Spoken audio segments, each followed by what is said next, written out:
परभणीत काँग्रेसचा एल्गार. जिल्हाध्यक्ष बाबाजानी दुराणी यांचा आगामी सर्व निवडणुका स्वबळावर लढण्याचा निर्धार. आगामी निवडणुकीच्या पार्श्वभूमीवर भारतीय राष्ट्रीय काँग्रेसने मराठवाड्यात आपल्या संघटनात्मक बांधणीसाठी संघटन सृजन अभियानाचा धडाका लावला आहे. या मोहिमेचा परभणीतून औपचारिक श्रीगणेशा करण्यात आला असून स्थानिक मोर्या लॉन्स येथे जिल्हाध्यक्ष बाबाजानी दुराणी यांच्या संयोजनाखाली भव्य मेळावा पार पडला. या बैठकीत जिल्ह्यातील पक्ष मजबूतीकरणासाठी केंद्रीय आणि राज्य निरीक्षकांच्या उपस्थितीत आगामी राजकीय राजनीतीवर सविस्तर चर्चा करण्यात आली. कार्यक्रमाला प्रमुख मार्गदर्शक म्हणून केंद्रीय निरीक्षक अजमतुल्ला हुसेनी, स्थानिक निरीक्षक आमदार अमित देशमुख,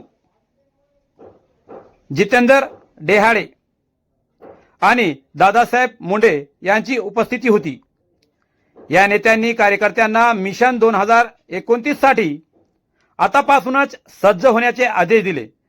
केवळ कागदी घोडे न नाचवता थेट बूथ स्तरावर जाऊन पक्ष संघटन मजबूत करण्यावर या अभियानात भर दिला जाणार असल्याचेही नेत्यांनी स्पष्ट केले आहे. जिल्हाध्यक्षांचा स्वबळाचा संकल्प. आपल्या प्रास्ताविक भाषणात जिल्हाध्यक्ष बाबाजानी दुराणी यांनी अत्यंत आक्रमक भूमिका मांडली. ते म्हणाले की परभणी जिल्ह्यातून काँग्रेसची ताकद मोठी आहे. कार्यकर्त्यांमध्ये नवा उत्साह असून येणाऱ्या काळातील स्थानिक स्वराज्य संस्थांपासून सर्व निवडणुका काँग्रेस पूर्ण ताकदीशी स्वबळावर लढणार असून त्या जिंकूनच दाखवू असा ठाम विश्वास यावेळी बाबाजानी दुराणी यांनी केला. मेळाव्यातील जिल्ह्यातील प्रमुख पदाधिकारी उपस्थित होते. यामध्ये तुकाराम रेंगे पाटील, सुरेशदादा देशमुख, भगवान वाघमारे, सिद्धार्थ भाऊ हत्ती आंबिरे, बाबासाहेब देशमुख, तुकाराम साठेसर, रविराज देशमुख, मुजाहिद खान, हेमंतराव आपाडकर, दादा नदीम इनामदार,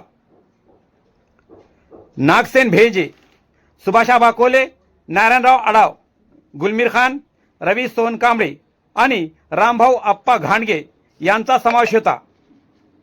परभणी हा काँग्रेसचा बालेकिल्ला असून मरगळलेल्या कार्यकर्त्यांना पुन्हा सक्रिय करून हा गड पुन्हा काबीज करण्यासाठी वेट अँड वॉचची भूमिका सोडून आता थेट मैदानात उतरण्याचे आवाहन यावेळी करण्यात आले आहे.